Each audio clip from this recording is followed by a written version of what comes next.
आज का टॉपिक है endometrial cycle. Physiology of menstruation को हम दो पार्ट में डिवाइड किए हैं, एक ओवरियन साइकिल, सेकंड है एंडोमेट्रियल साइकिल। इससे पहले हम ओवरियन साइकिल देखे थे जिसमें follicular phase, ovulation, luteal phase और मेंस्ट्रुएशन, चार फेज आते हैं। एंडोमेट्रियल साइकिल देखेंगे क्योंकि ये एंडोमेट्रियल से ताल्लुक़ रखता है, इसलिए पहले हम एंडोमेट्रियम को देखेंगे। एंडोमेट्रियम ये यूट्रस कैविटी की लाइनिंग एपिथेलियम है जिसमें सरफेस एपिथेलियम, ग्लैंड, स्ट्रोमा और ब्लड वेसल्स होते हैं। इसको दो जोन में डिवाइड किया गया है। नंबर 1 है फंक्शनल जोन एंड सेकंड है basal zone. Basal zone stroma cell से बनी होती है और ये मायोमेट्रियम के कांटेक्ट में होती है और इस पर हार्मोन का कोई असर नहीं होता, ये हार्मोन के इन्फ्लुएंस में नहीं होती, इसलिए साइक्लिक चेंजेस नहीं होते। मेंस्ट्रुएशन में सुपरफिशियल लेयर की शेडिंग के बाद सुपरफिशियल लेयर का रीजनरेशन इसी जोन से होता है, यानी बेसल जोन से सुपरफिशियल लेयर का रीजनरेशन होता है, फिर से सुपरफिशियल जोन बनता है। इसकी थिकनेस होती है 1 mm।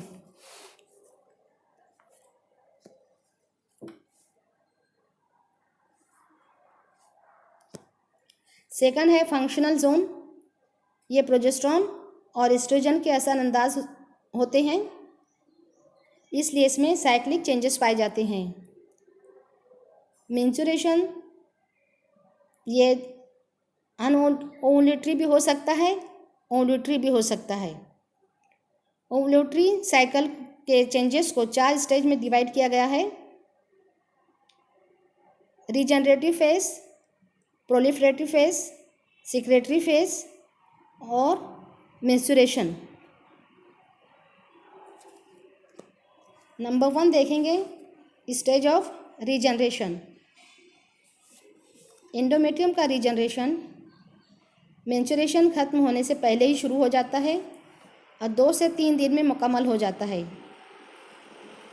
क्यूबाइकल surface epithelium stroma cell और ग्लैंड से बनते हैं और ब्लड वेसल्स ओल्ड स्टम से ग्रो होते हैं, यानी जहाँ से वो टूटते हैं उनके टॉर्न पार्ट से नई ब्लड वेसल्स बनती है।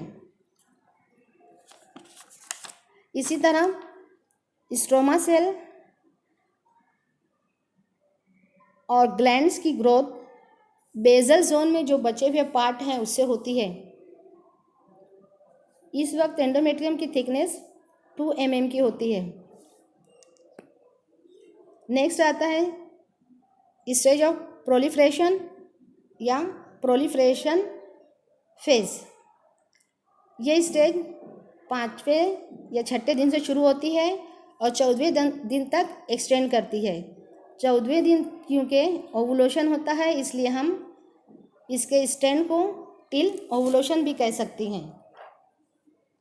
ये चेंजेस एस्ट्रोजन के लेवल के बढ़ने की वजह से होते हैं। प्रोलिफरेशन तमाम एलिमेंट में होता है। शुरू में प्रोलिफरेशन स्लो होता है, बाद में ये रैपिड हो जाता है।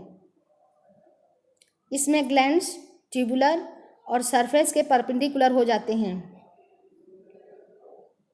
और एपिथेलियम कॉलमनर हो जाते हैं और उनके बेस में न्यूक्लियाई होते हैं। एक ग्लैंड की एपिथेलियम दूसरे ग्लैंड की एपिथेलियम से कंटिन्यू होती है। स्ट्रोमा सेल में माइटोसिस डिवीजन की शहादत मिलती है, यानी 2 जेनेटिकली आइडेंटिकल डॉटर सेल्स बनते हैं। स्ट्रोमा सेल स्पेंडल शेप के हो जाते हैं और ब्लड वेसल एपिथेलियम के नीचे लूज कैपिलरी नेटवर्क बनाते हैं। इस वक्त एंडोमेट्रियम की थिकनेस 3 to 4 mm होती है। नेक्स्ट है सेक्रेटरी फेज। ये चेंजेस ईस्ट्रोजन और प्रोजेस्टेरॉन की वजह से होते हैं। ईस्ट्रोजन प्रोजेस्टेरॉन ओवुलेशन के बाद कॉर्पस ल्यूटियम से सीक्रेट होते हैं, जिसमें प्रोजेस्टेरॉन का लेवल ज़्यादा होता है। इस फेज में तमाम कंपोनेंट की ग्रोथ होती है और यह ग्रोथ 15वें दिन से शुरू हो जाती है और मैच्योरेशन के 5-6 दिन पहले रुक जाती है। सरफेस एपिथेलियम ज़्यादा कॉलमनर और सिलिएटेड हो जाती है। ग्लैंड की साइज बढ़ जाती है। लाइनिंग एपिथेलियम लंबे हो जाते हैं।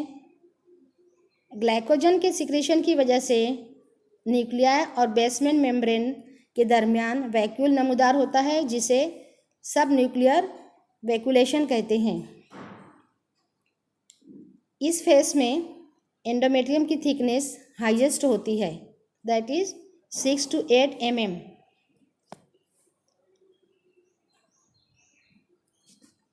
वैक्यूलेशन 21 दिन तक परसिस्ट रहता है। इसमें इंट्रासेलुलर सिक्रेशन एक्युमुलेट होता है,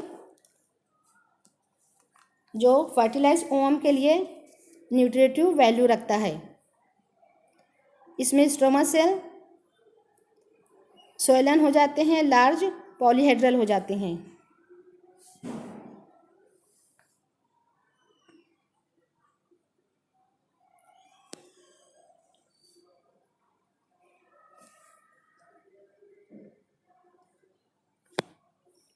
मेंस्ट्रुअल फेज, इस फेज में प्रेगनेंसी के लिए तैयार की हुई एंडोमेट्रियम की कास्टिंग होती है और डिजनरेशन होता है। कॉर्पस ल्यूटियम का रिग्रेशन होता है।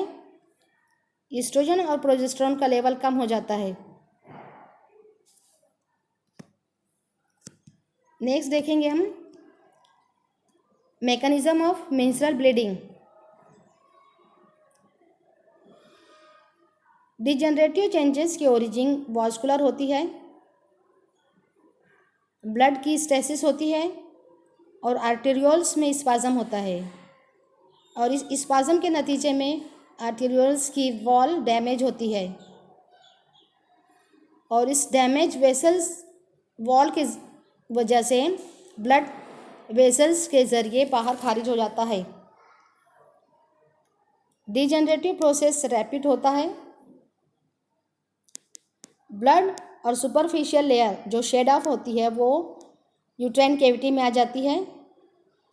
ब्लड और यूट्राइन कैविटी में कोआगुलेट होता है और फिर जल्द ही प्लाज्मिन के ज़रिए लिक्विफाई हो जाता है।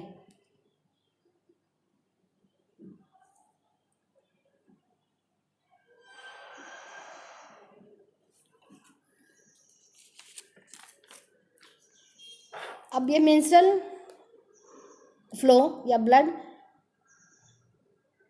कैसे रुकता है वो देखेंगे। उसकी वजह है प्रोलॉन्ग वासोकॉन्स्ट्रिक्शन, मायोमेट्रियल कॉन्ट्रैक्शन या फिर local aggregation of platelets with deposition of fibrins around them. ज़्यादा देर तक वासोकॉन्स्ट्रिक्शन की वजह से, मायोमेट्रियम में कॉन्ट्रैक्शन की वजह से और प्लेटलेट्स के एग्रीगेशन की वजह से या फाइब्रिन का डिपोजिशन हो जाने की वजह से ब्लीडिंग रुक जाती है। एंडोथेलिन और प्लेटलेट एक्टिवेटिंग फैक्टर ये एंडोमेट्रियम में मौजूद होते हैं, जो पोटेंट वासोकॉन्स्ट्रिक्टर है और ये कॉन्स्ट्रिक्शन का सबब बनते हैं, जिसकी वजह से टॉर्न वेसल्स जो है वो उनका एंड क्लोज हो जाता है और ब्लीडिंग बंद हो जाती है।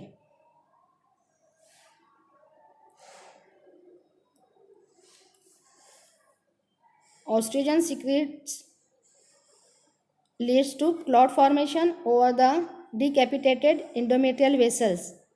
Simultaneous repair of endometrium occurs. This is due to estrogen. अब नेक्स्ट हम देखेंगे रोल ऑफ प्रोस्टाग्लैंडिन।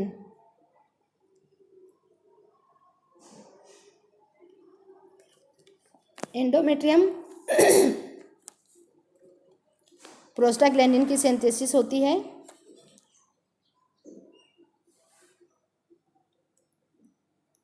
एंडोमेट्रियम में कॉन्स्ट्रिक्शन और नेक्रोसिस का सबब बनता है प्रोस्टाग्लैंडिन। डिफरेंट प्रोस्टाग्लैंडिन का डिफरेंट एक्शन होता है, जैसे PGF2 अल्फ़ा, ये वाजो कॉन्स्ट्रिक्टर है, ये कॉन्स्ट्रिक्शन पैदा करता है जिसकी वजह से पेन होता है। सेकंड प्रोस्टाग्लैंडिन है PGI2 जो वाजोडाइलेटर है, ये यूट्रस को रिलैक्स करता है। अगर पेशेंट को पेन हो रहा है तो ये डिपेंड करता है कौन सा प्रोस्टाग्लैंडिन का लेवल एंडोमेट्रियम में मौजूद है।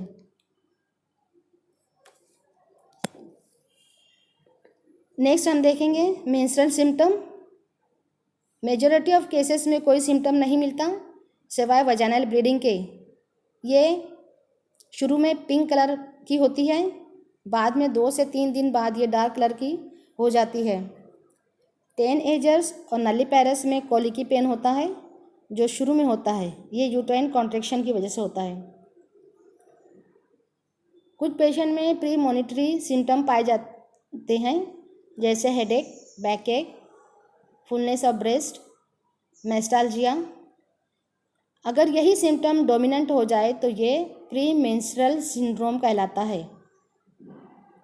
कुछ पेशेंट में mild lower abdominal pain, irritability, fluid retention, cramps, mood swing, weight gain, diarrhoea और कॉन्स्टिपेशन की भी सिम्टम मिल सकती है। Thank you.